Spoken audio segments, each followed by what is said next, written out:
Hi again, Risa here, back with another episode of Ask Risa.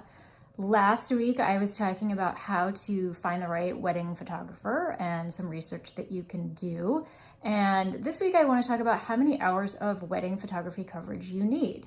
So once you've narrowed down your photographer choices to a few that you really want to investigate further and you start looking at their websites, you'll probably notice that a lot of them will have different packages. And some of the packages include things like an engagement session or things like an album or a parent's album. And sometimes the packages include different amounts of hours. Sometimes it's 6 or 8 or 10. Sometimes it's customizable, depends on the photographer. So you might think that 6 hours is enough because let's say your ceremony starts at 5 and it goes until 11. Okay, well that's 6 hours, right? Wrong. That's the actual amount of time of the wedding, but there's so much more that goes into photographing the wedding than just the start and end time of the wedding. For starters, the ceremony starts at 5.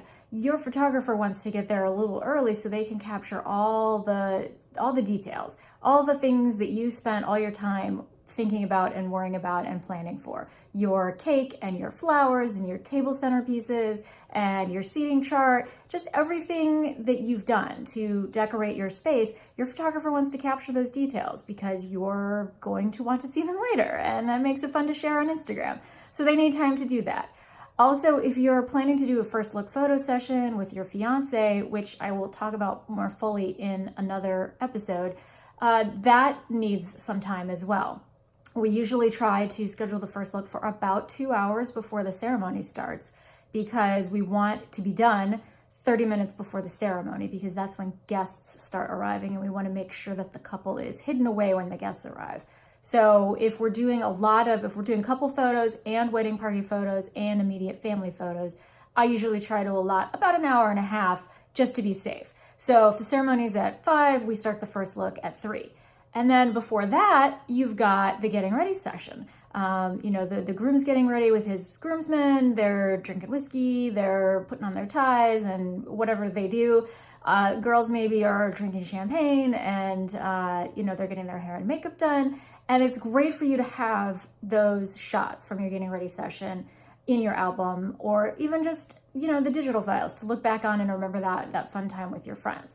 So if we're doing the first look at 3, we need to have, the bride in her dress and ready to go by 2:30. There's transportation if we need to get her to the location for the first look. And of course you want the photographer to get those photos of the bride getting into her dress and maybe her mom's helping her, do the buttons or something like that. Those make for great photos. So you want your photographer there maybe 2 p.m. at the latest if we're doing a first look at 3. So from 2 to 11 is already a pretty long time. You can cut a little bit of time off on the back end because if the wedding goes till 11, that last hour is usually just dancing. We've done the bouquet toss, we've done the garter toss, we've done the parent dances and the first dance and the cake cutting.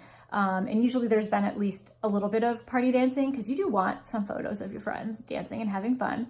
But usually the photographers can leave about an hour or so before the wedding is over, unless you're doing a grand exit.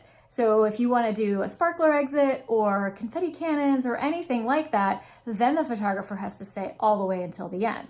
So if you're not doing a grand exit, say your photographer's there from 2 to 10, okay, that's 8 hours. So an 8-hour package is great. But if you do want to do a grand exit, then you might need a 10-hour package, which gives you tons of room. You'll definitely capture everything. You won't miss anything. So that's something to think about. And that is something that I help you with when you are a client of Risa James Events. I will walk you through the entire timeline, and we spend a lot of time putting that thing together and making sure that we've got time to do everything we want to do and make sure that the photographer and everyone else is there and has enough coverage to capture everything that you want. So that's a great reason to have a wedding planner helping you plan your wedding instead of trying to do everything on your own. So that's it for how much coverage you need.